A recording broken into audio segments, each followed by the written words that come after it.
Alô, meu amigo, minha amiga, que confinamento é esse, né? A gente, diante do quadro, a gente tem que procurar extrair alguma coisa positiva. Então, todo mundo tem alguma coisa para ler atrasada, vai pegar, pega com amigo, se for possível, pegue com o vizinho, todo mundo sempre tomando os cuidados de uma maneira geral, né? Eu estou fazendo trabalhos domésticos, estou desenvolvendo aqui algumas habilidades e machucando os dedões aqui, de vez em quando está uma pancada, um escorregão, mas faz parte.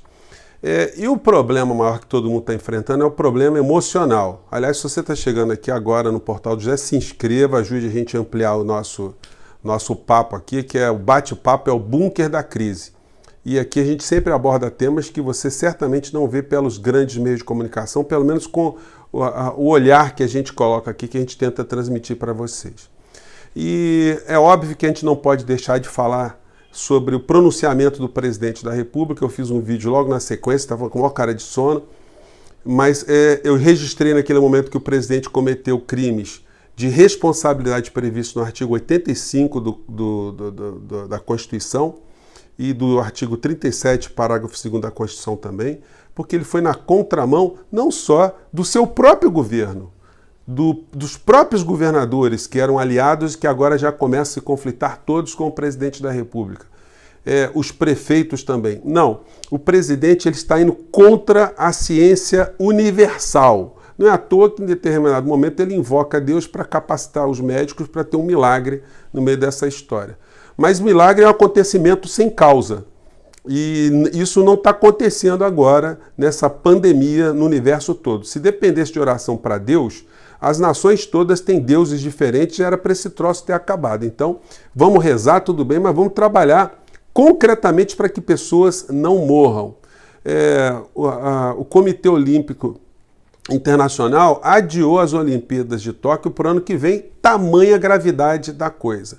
O presidente, o diretor-geral da ONU, né, secretário-geral da ONU, Antônio Guterres, ele disse que o combate ao coronavírus não é uma coisa de responsabilidade apenas de uma nação, mas de toda a humanidade, porque não adianta os países todos combaterem o coronavírus e ter uma nação rebelde que não combata, porque essa nação vai funcionar como um tumor da humanidade.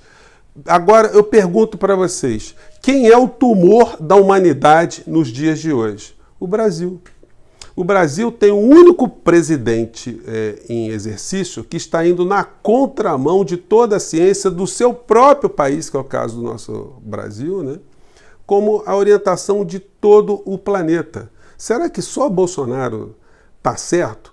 Olha, isso coloca algumas questões para a gente. Eu já disse para vocês que o presidente da República ele só é inimputável, ele só não irá para a cadeia depois que terminar o mandato dele. Prestem bem atenção no que eu estou falando. E eu não sou nenhum profeta, estou apenas analisando a Constituição.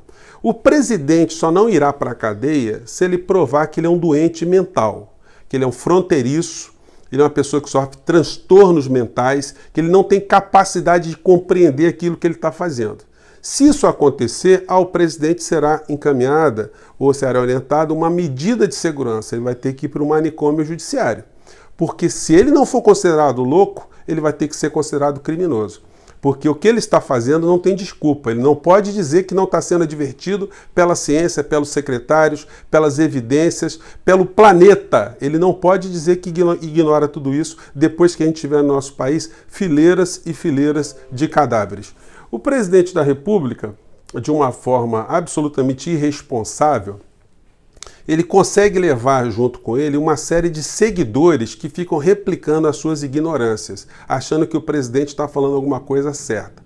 É óbvio que a aflição que todo mundo está sofrendo pelas questões econômicas, ela é potencializada porque esse governo não fez nada para aplacar o sofrimento das pessoas, do pequeno empresário, do médio, até do grande, porque o governo está jogando dinheiro para banco, porque nós temos um mentiroso e um estelionatário político e econômico na pasta da economia que pegou dinheiro importante do nosso país e colocou para garantir as reservas de banco, para que quando eu precisar de dinheiro, você precisar de dinheiro, você precisar precisar de alguma coisa, você bater as portas do banco e ficar agarrado com o banco para o resto da tua vida. Só banqueiro está dormindo feliz.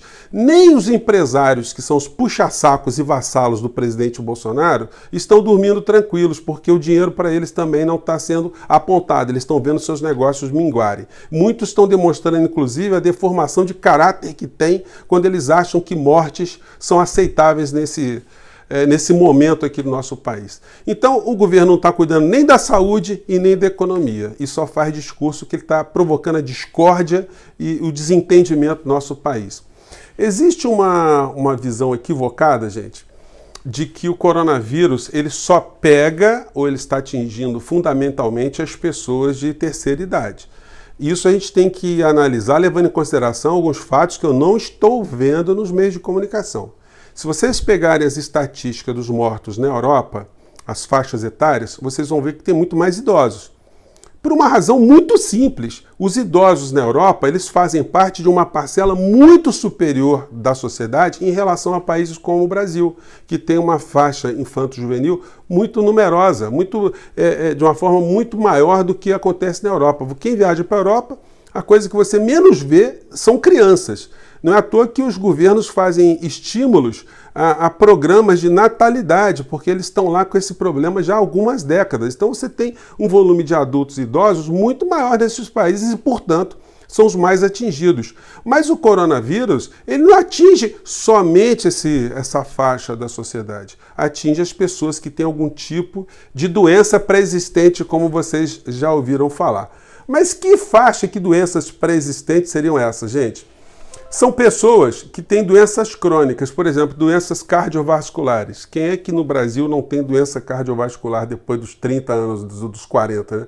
Doenças respiratórias crônicas, como bronquite, asma, rinite. Se você está nesse grupo, você está potencialmente muito fragilizado em relação ao avanço do coronavírus. Doenças como hipertensão, câncer de todos os tipos, leucemia, diabetes, doenças metabólicas, obesidade, dislipidemia, pacientes em recuperação de acidentados de uma maneira geral, transplantados de medula, transplantados de órgãos, crianças com saúde mais frágeis.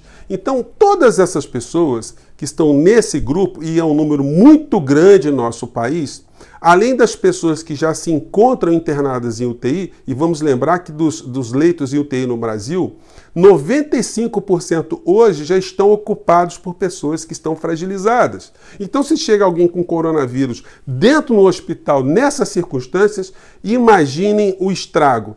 Mas, por enquanto, a gente ainda não está levando essa coisa assim. A gente não, né? O governo Bolsonaro, os bolsonaristas ainda não estão levando isso em consideração, porque ainda não estão vendo os cadáveres nas suas frentes.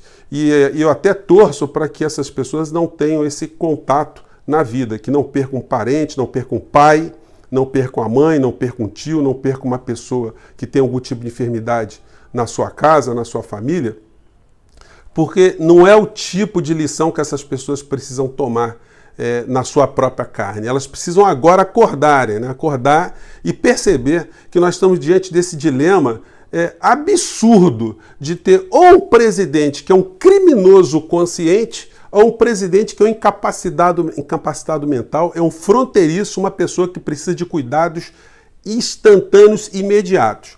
Como quem não é da família não pode fazer nada, a gente deveria sugerir aos filhos do presidente para que fizesse esse pedido de interdição do presidente. Mas como os filhos também merecem ser interditados, então a gente não tem outra alternativa senão um impeachment rápido, um impeachment que deve ser iniciado o mais rápido possível, porque quanto mais a gente atrasar para combater isso, mais pessoas morrerão. E o ministro Mandetta, se ele tem um pingo de honra e dignidade na cara dele, já era ele para ter saído desse governo, porque ele tem que mudar o nome dele de ministro Maneta. Porque não adianta ele estar num governo querendo fazer uma coisa e o presidente está desfazendo tudo aquilo que ele está fazendo. Se ele continua nesse tipo de situação, ele vai dar prova da falta de dignidade da personalidade dele, e ele também vai ser cúmplice dessas mortes que vão acontecer lá na frente. Gente, desculpem mais uma vez o desabafo, mas o momento agora tem hora que a gente passa da conta mesmo, porque É difícil a gente não reagir com energia com esse tipo de gente tomando conta da nossa vida, da nossa saúde, da nossa integridade como brasileiros, da nossa integridade como seres humanos perante o mundo. Essa situação está colocando, como eu disse a vocês, o brasileiro na condição de pária universal, de verme indesejável universalmente. Desculpem a veemência, mas vocês vão ver que eu não sou profeta e muitas coisas que eu estou dizendo aqui, infelizmente, elas vão se confirmar. Gente, um grande abraço. Vamos continuar aqui conversando, unidos e tentando buscar soluções e atos dos nossos governantes. Um grande abraço, até o próximo vídeo.